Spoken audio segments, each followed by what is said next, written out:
د افغانستان اسلامي امارت د کورنیو چارو وزیر د خپلو ولایتي سفرونو په لړ کې نن زابل ولایت ته سفر وکړ او د دغه ولایت له سیمه ییزو مسؤلینو او عامو خلکو سره یې د یوې غونډې په ترڅ کې لیدنه وکړه. په دې غونډه کې د زابل ولایت سیمه ییزو مسؤلینو او ځایي اوسیدونکو د کورنیو چارو وزیر د راتګ هرکلی وکړ او ویې ویل زابل له هغه ولایتونو څخه دی چې د تیرو 20 کلونو پر مهال یې درنې قربانۍ ورکړي دي چې دا مهال د بیا رغونې او د ولسي ستونزو د هوارۍ پاملرنې ته اړتیا لري.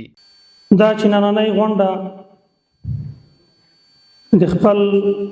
قدرمن مشر د راتګ په ویاړ جوړه شوې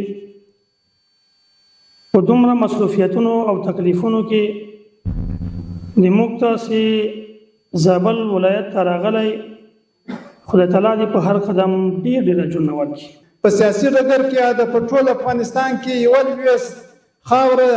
د امارت اسلامي له ولکې څخه نه ده وتلې او له سره تر پایه له شماله تر جنوبه یې په ټوله خاوره باندې امنیت خپلواکي حکومت راوستلی ده. ورته مهال د کورنیو چارو وزیر په خپلو خبرو کې وویل زابل له معنوي اړخه د هیواد په کچه یو له ارزښتناکو ولایتونو څخه دی او د پرمختیایي چارو د لا پرمختګ او ولس د هوساینې لپاره به ورته په ګډه کار کوو. نوموړي ټینګار وکړ چې د اسلامي امارت مسؤلین به د خپل توان تر بریده د خلکو ستونزو ته پر وخت رسیدنه کوي. دلته د وحدت ګټه څه شی وه چې یو بنیاد سالم بنیاد یې ښه شوی و. الله جل جلاله موږ ته ستا یو مشروع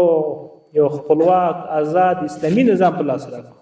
په دې ولایت کې موږ وګورو چې ولسوال سه خپل کار ته متوجه شي، قومندان سه خپل کار ته متوجه شي، هوښیاروال سه خپل کار ته متوجه شي. د دغه کارو ارزیابي چې موږ کوو بیا یې ګورو د مشر امیرالمؤمنین صاحب په فرامینو هدایاتو کې د موږ تاسو د رهبري په فرامینو هدایاتو کې انشاءالله الرحمن داسې ځای کې به موږ نه بندېږو